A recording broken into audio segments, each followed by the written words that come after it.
अस्सलाम वालेकुम my YouTube family, कैसे हैं आप लोग सब।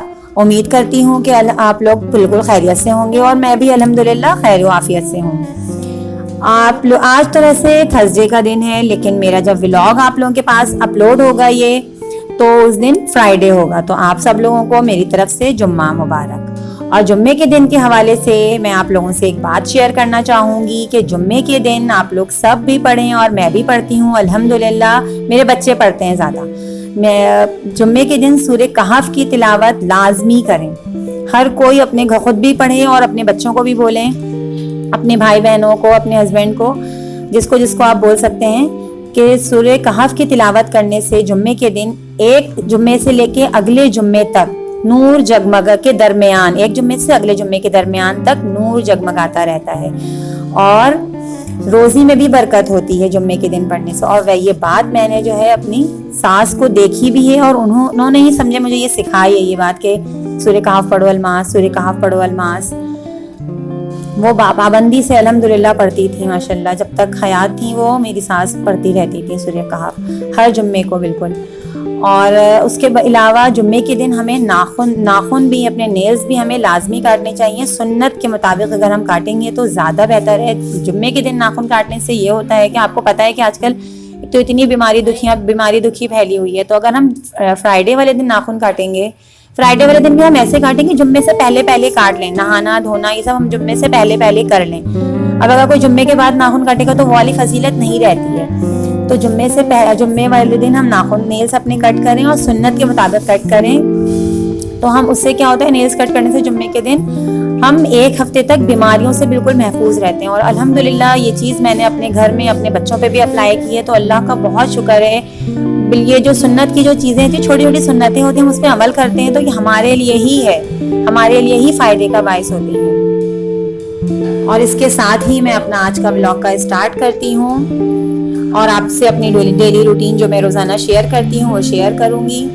और एक और बात मुझे आपसे करनी थी आज कि मेरे अब्बू ने मुझे कहा कि मशवरा दिया मेरे अब्बू ने कि तुम व्लॉग बनाती हो रोज़ाना, अच्छा करती हो, बहुत अच्छा बना रही हो। मेरे अब्बू मुझे बहुत बहुत सपोर्ट करते हैं हर चीज़ में, बहुत मुझे गाइड करते हैं। और अब्बू आई लव यू अब्बू सो मच। मतलब मैं मुझे पता नहीं क्यों जैसे लड़कियों से को होता है ना कि लड़कियों को जैसे होता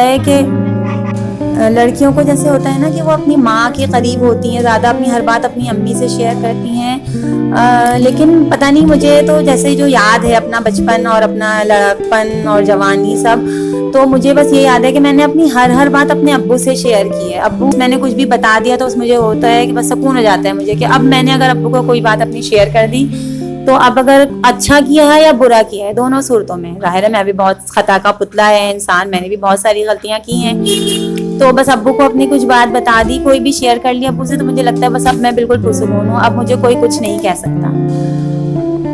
और अम्मी से भी बहुत मोहब्बत है। मेरी अम्मी भी बहुत अच्छी है अल्हम्दुलिल्लाह। अल्लाह ताला मेरे अम्मी अब्बू दोनों को बहुत सेहत के साथ रखे, हयाती दे लंबी। और अम्मी की जो असल जो कदर हुई है ना मेरी मुझे, तो वो जब मैं खुद माँ बनी हूँ अपने बच्चों की तो जब हुई है असल कदर। ऐसे तो मेरी अम्मी ने भी मुझे बहुत बहुत हर चीज़ में, ज़ाहिर है अम्मी जैसे सब बच्चों का ख्याल रखती हैं वैसे ही रखा है। मैं अपनी अम्मी अब्बू की सबसे बड़ी और पहली औलाद हूँ, तो ज़ाहिर है पहले बच्चे का हर चीज़ एक मान चाह ज़्यादा होती है। लेकिन अम्मी की असल जो कदर मुझे हुई है ना वो मुझे खुद जब मैं माँ बनी हूँ ना वो जब हुई है। तो आप लोग भी मुझे सब लोग अपने कमेंट सेक्शन में ज़रूर बताइएगा, मेरे कमेंट सेक्शन में मुझे ज़रूर बताइएगा कि आप लोगों को किससे, वैसे तो अम्मी अब्बू दोनों ही बहुत प्यारे होते हैं सबके ही, लेकिन किसी को होता है कि अपने अब्बू से ज़्यादा मोहब्बत होती है, किसी को होता है कि अपनी अम्मी से होती है।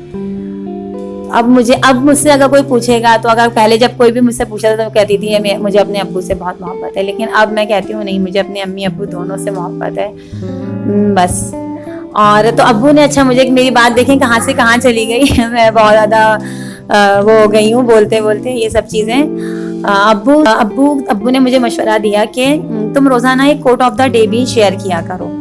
तो अब्बू की बात पे मैंने अमल करते हुए आज मैं आपसे अपना एक कोट ऑफ द डे रोज़ाना एक कोशिश करूँगी कि शेयर करूँ अच्छी बात एक अच्छा।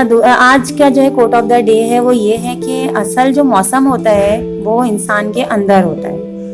अगर बारिश, तो देखें बारिश बरस रही है, मौसम अच्छा है, हवा बहुत अच्छी चल रही है, तो लेकिन हमें हमारे अंदर, अगर हमारे अंदर का मौसम अगर वो अच्छा है तो बारिश की हर बूंद हमें लगेगा कि हमारे साथ गीत गा रही है। हर परिंदे मुस्कुराते हंसते खेलते हमें नजर आएंगे।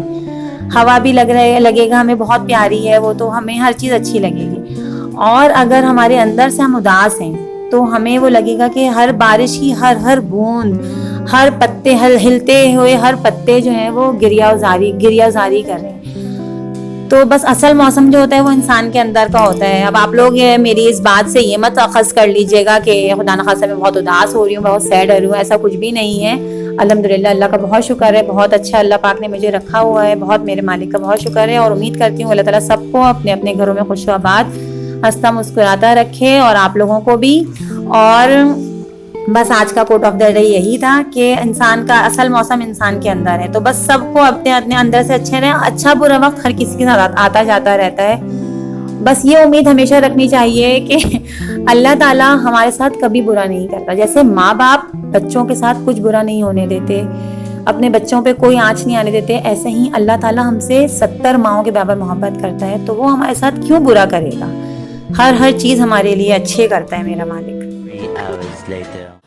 ये मेरे सीक्रेट मसाले हैं, ठीक है। साबित लाल मिर्च, साबित धनिया, सफ़ेद ज़ीरा, मेथी दाना, और इसमें मैं थोड़ी सी मैंने कलौंजी भी डाली है, ठीक है।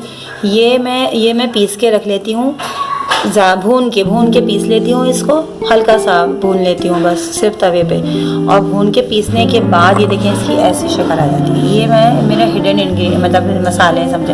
ये मेरे हर खाने में मैं इसको डालती हूँ। थोड़ा सा मोटा मोटा पीसती हूँ ये, मतलब ये 1 टेबल स्पून, ये इसके सारे स्पून से ये 1 भर के डाल देती हूँ। ये मेरे हर खाने में डल जाता है, तो इससे टेस्ट बहुत अच्छा होता है। और कलौंजी तो सुन्नत रसूल है, तो इसलिए हर खाने में मतलब थोड़ी सी कलौंजी और मेथी दाना और कलौंजी थोड़ी थोड़ी सी रहती है।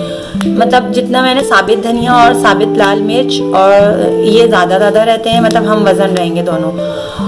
सफ़ेद ज़ीरा उससे और आधा रहेगा, और उससे और कम क्वांटिटी में कलौंजी और मेथी दाना रहता है। भून के हल्का सा सबको एक साथ भून लेती हूँ और फिर मैं इसको पीस लेती हूँ। रात के खाने के लिए आज मैंने तहरी को देती हूँ वैसे ताहिरी, असल लफ्ज़ जो है ताहिरी है। और इसके साथ है हमारे पास सलाद और ग्रीन चटनी जैसे सब्ज़ी होती है।